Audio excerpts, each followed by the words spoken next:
नमस्कार मित्रों, एक बार फिर आपका स्वागत है मेरे YouTube चैनल लीगल गुरु विजय पर। कई दिनों से जो ये लॉकडाउन चल रहा है, तो कई लोग फेसबुक वगैरह पे ये मैसेजेस फॉरवर्ड कर रहे हैं जो कम लोगों की हाज़िरी में जो शादियां हो रही हैं, 20 लोगों की 10 लोगों की हाज़िरी में लोग शादियां कर रहे हैं, उसके फेवर में और उसको अच्छा बताया जा रहा है कि ये बहुत बढ़िया है, इससे खर्चा बचता है, बिना वजह का बर्डन नहीं पड़ता। इस तरह के कई यानी पोस्ट वगैरह जो है वो फॉरवर्ड की जा रही है फेसबुक पे। और कई जो सोसाइटीज़ है, कई जातियां हैं हमारे हिंदू समाज में, वे भी इस पर बहुत ही अच्छा बोल रही हैं कि भाई इस तरह के जो है ऐसी शादियां होनी चाहिए कम लोगों में, जिससे खर्चा बचेगा और वगैरह। और कई लोग तो ऐसा ही कह रहे हैं कि भाई अभी कोर्ट मैरिज वगैरह का जो है रिवाज चालू होना चाहिए, तो उससे भी यानी बहुत फ़र्क पड़ेगा।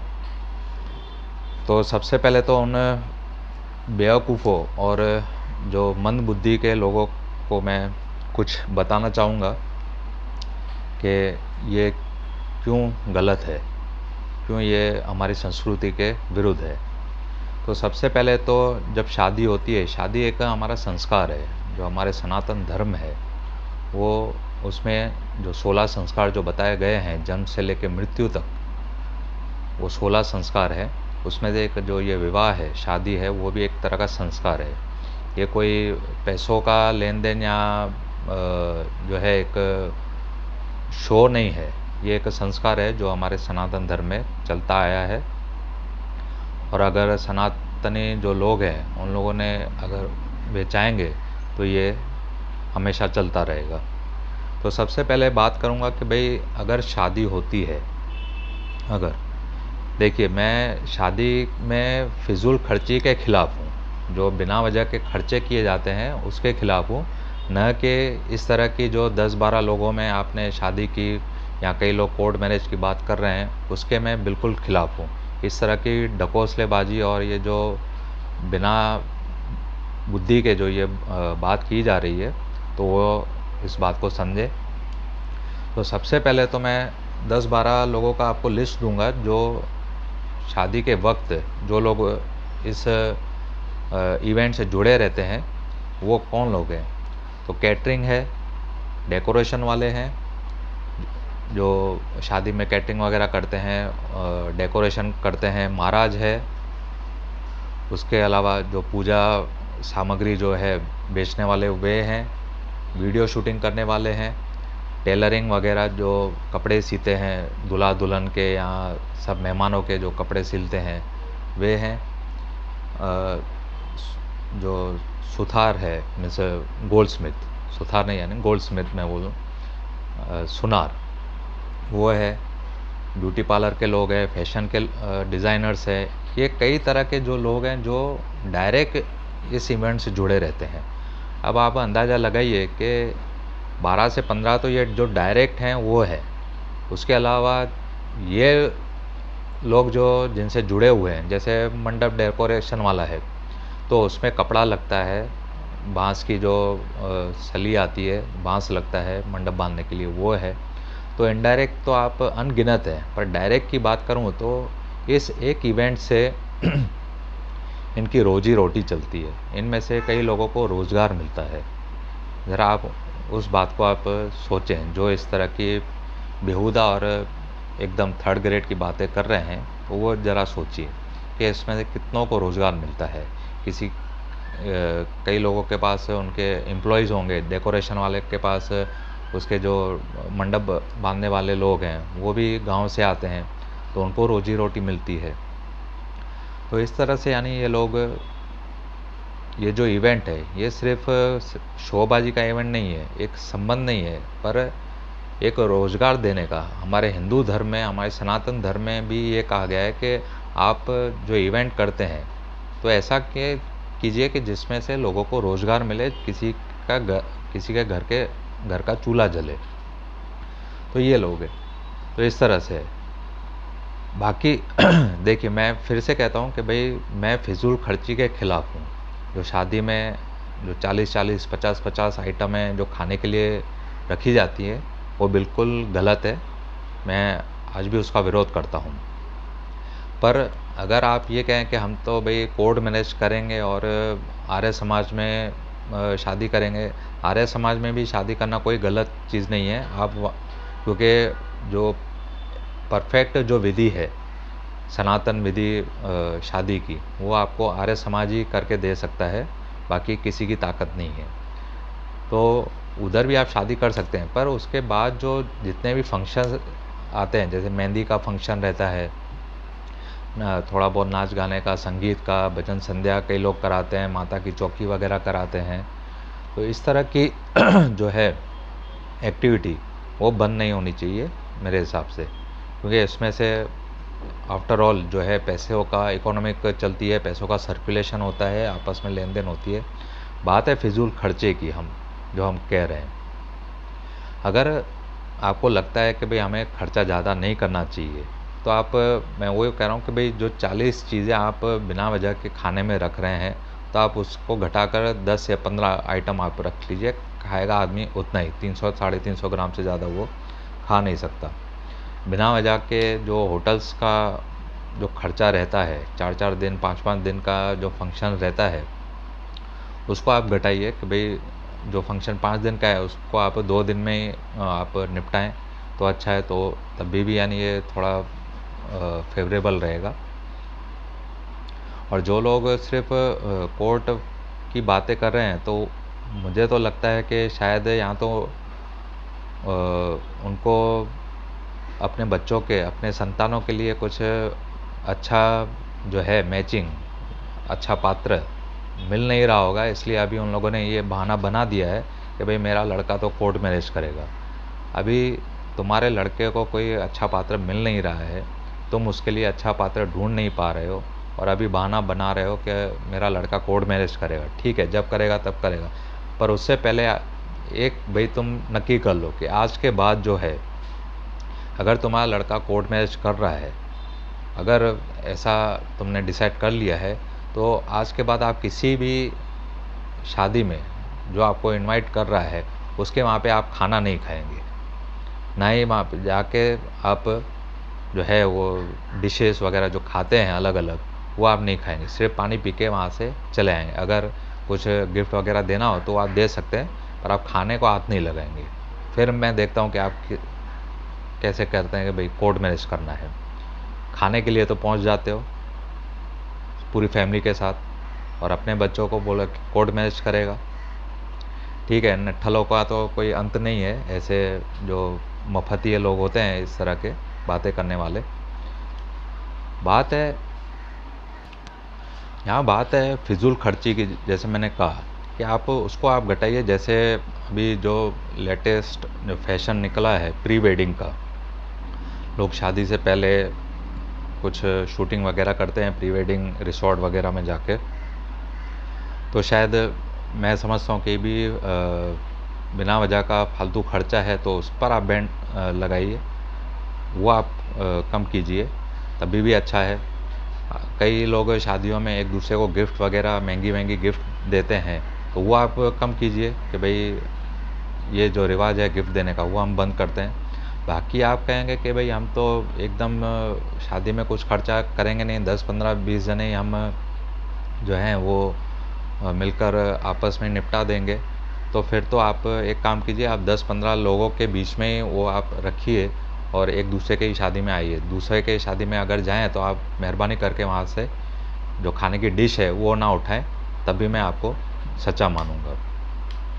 उसके बाद है ये एक हमारे हिंदू संस्कृति जो सनातन धर्म है, वो जिसको हम कटोरी व्यवहार कहते हैं हिंदू धर्म में, जो है कि पहले ज़माने में जब घर में खाना बनता था, तो हम अपने घर में से कुछ सब्जी कटोरी वो आस पड़ोस में जाकर दे आते थे कि भाई हमारे घर में ये सब्जी बनी है। फिर वो कटोरी खाली वापस नहीं आती थी, पर उसमें वो पड़ोसी हमारा जो था, वो उस कटोरी को भरकर कुछ ना कुछ चीज़ से वो हमें लौटाया करता था। तो इस तरह से कई व्यवहार चलते थे। कई जगह पर तो आखिर की आखिर डिश जो है, प्लेट, वही पड़ोसी के घर बेचते थे और फिर वो पड़ोसी वापस वो डिश भरकर बेचता था। तो ये एक तरह का लेन देन का व्यवहार है। अगर आप कहोगे कि भाई मैं तो जाके वहाँ पे खा के आऊँ, डट के खा के आऊँ, 4-5 फैमिली मेम्बर्स के साथ जाके 700-800 रुपये की जो थाली, आजकल जो ट्रेंड निकला है, हज़ार रुपये की थाली जो पर हेड प्लेट रहती है, आप खा के आते हैं और फिर आप बात करते हैं कि भाई ये तो बहुत अच्छा है, कि भाई अभी तो कोर्ट मैनेज कर देनी चाहिए और ये फिजूल का खर्चा बंद करना चाहिए। तो ऐसे लोगों को मैं रिक्वेस्ट करता हूँ और सलाह भी देता हूँ, तो मेहरबानी करके आइंदा अगर आपको कोर्ट मैरिज और इस तरह का जो 10-12 लोगों में शादी करनी हो, तो किसी के फंक्शन में जाकर प्लेट ना उठाएं अपने हाथ में। एक तो ये। दूसरी, जो फिजूल खर्ची मैं कह रहा हूँ कि भाई कई लोगों का ऐसा है कि भाई हम ये पूरा जो खर्चा वो बचा कर, जितना भी ये खर्चा होगा हमारी शादी पे 2 लाख 5 लाख या 10 लाख, वो बचा कर हम भाई दान करेंगे या किसी को मदद करेंगे। अब बात आती है मदद की, तो सबसे पहले मदद के रूप में आपको आएगा कि हम किसी गरीब आदमी को अनाज वगैरह दें, उसका खाने का इंतज़ाम करें, या फिर आपको आएगा कि भाई हम जो है किसी गरीब लड़की की शादी कराएं। यही पहले आएगा दिमाग में। ये क्यों आता है? क्योंकि आपको दिखावे की ज़रूरत है।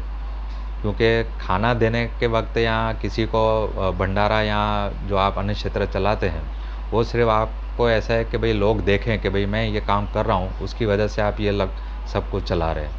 पर आपके दिमाग में किसी को एजुकेशन देने की बात नहीं आएगी कि चलो मैं किसी के जाके मैं फ़ीस भर के आऊँ, किसी बच्चे की, कि जो पढ़ाई में होशियार है, उसको पढ़ाई की चाह है, पर किसी कारणवश उसके माता पिता उसका फ़ीस नहीं भर पा रहे, तो मैं उसको अच्छे स्कूल में या तो दाखिला दिलाऊं या तो उसकी फ़ीस भरूं, हायर स्टडी के लिए उसकी मैं फ़ीस भरूं, या किसी बीमार व्यक्ति जो अपना इलाज नहीं करवा पा रहा है, उसके घर वाले उसका इलाज नहीं करवा पा रहे पैसों की वजह से।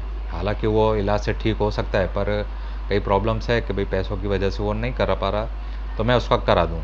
वो नहीं कराएंगे। क्यों? क्योंकि वहाँ पे आपको देखने वाला कोई होता नहीं है। बात तो ये है।